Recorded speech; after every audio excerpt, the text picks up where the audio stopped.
Hello friends, thank you for stopping by to check out my latest video. This is part 5 in a series that I've been making on my YouTube channel about building custom AI chatbots.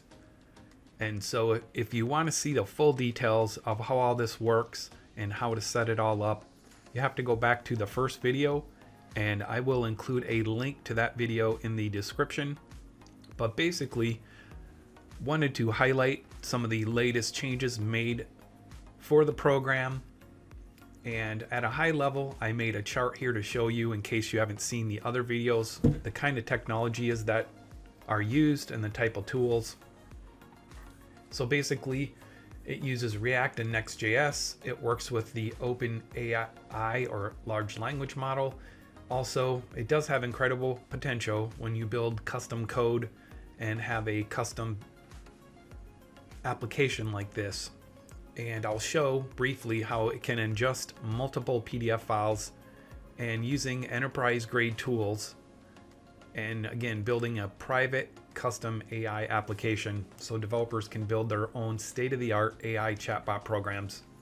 And the first video had a link to some code if you wanted to jumpstart your project. And I've made a lot of other videos about other technology that has come out also that helps you jumpstart depending on what you need to do and how involved you need to get. We are using the Pinecone database. It's a vector store. We're using LangChain, which is a framework. OpenAI, there's a key, OpenAI key for the API to be able to access it from this custom program. Also Pocketbase, which is a free open source tool that's used to host the database behind the software, and render.com is where the tool is hosted at.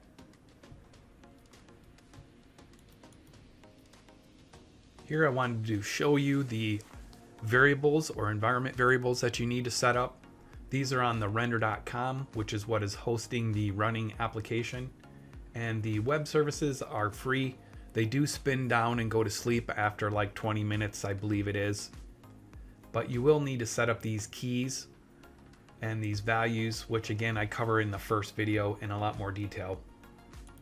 By having these values in place, it knows what your Pinecone index name is to use, the Pinecone environment, so like a URL, your Pinecone API key so that you can interface with it in the custom chatbot, your OpenAI key to be able to use that, and then your Pocketbase URL so it knows how to work with the backend database. This is a quick look at one of the important screens. This is the Pocketbase. You can see in the upper left, that is the Pocketbase logo.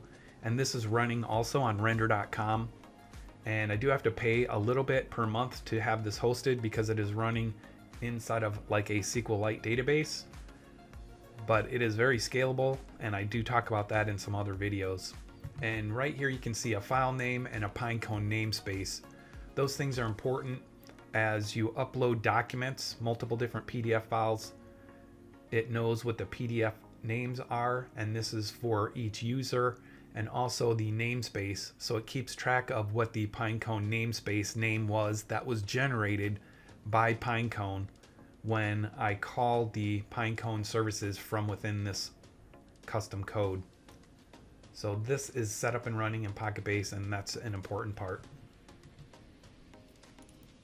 I'm going to go ahead and open up the application and get logged in. And I'm sorry about switching between light and dark mode, but I will go dark mode here when I get into the application. So here is the logon screen. Currently it's not set up for dark mode, but it will be very shortly. And the URL is on render.com, which is up there. And so let me go ahead and get logged in.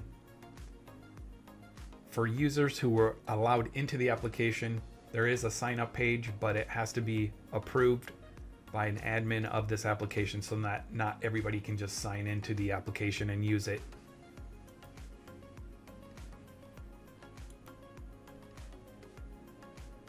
So here I'm logged into the custom chatbot, Scott's PDF chatter, chat with your own PDF documents.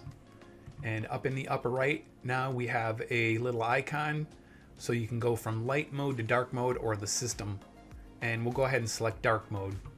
So now here we are in dark mode, which I think it's really great having that ability to be able to switch between those. If we scroll down, some work is being done on these icons down here, but that's highlighting the technology that's used: Pinecone Vector Store, the LangChain framework, TypeScript, OpenAI, React, and Next.js. And so that other screen I showed, it represents these PDF files that I have ingested into the backend services and systems. Right now, we'll just go ahead and leave it on the Apple PDF file, but there is a drag and drop ability. You can upload a PDF just by simply dragging and dropping them into this target zone. I'm not going to do that in this video because I talked about that in the other videos in this series. And then if we click on the sample prompts, here we can see sample prompts that have been put in here. And also some updates have been made to the UI elements, so they should look a little bit better, except for these images. They have to be sorted out. So let's go ahead and choose one of these, and it pre-populates the question, and then you can just click on ask, and it will go ahead and talk to the OpenAI services and the Pinecone database as necessary. And then we can see here we have a source of where it found the information that you were looking for within the context of the data. So I went ahead and switched to a different PDF document, and you can see that one. It's about an old computer system, and so I asked it, what is the XB 2.7 suite? And so it goes on to tell us that it refers to the extended basic 2.7 suite for a TI-99 for a computer, and it goes on to explain what it is, which is a good answer. And then it shows here where it found the information. So that was just a quick overview. Again, I made a much more in-depth video about how to set up all this technology and how to get it up and running in the first video. And the other videos in the series show additional updates that were made as I progress through this Scott's Chatter PDF. Well, that's going to wrap up this video. Just wanted to give a quick overview of the new light mode and dark mode and some of the UI updates, how it looks a little bit better than before, and plan to make one more video after some more changes are made to the back-end system. And then I think that will probably wrap up this video series for this particular custom chatbot program. I hope you found it interesting, and I look forward to speaking with you again in the near future. Thanks for stopping by, watching, and subscribing.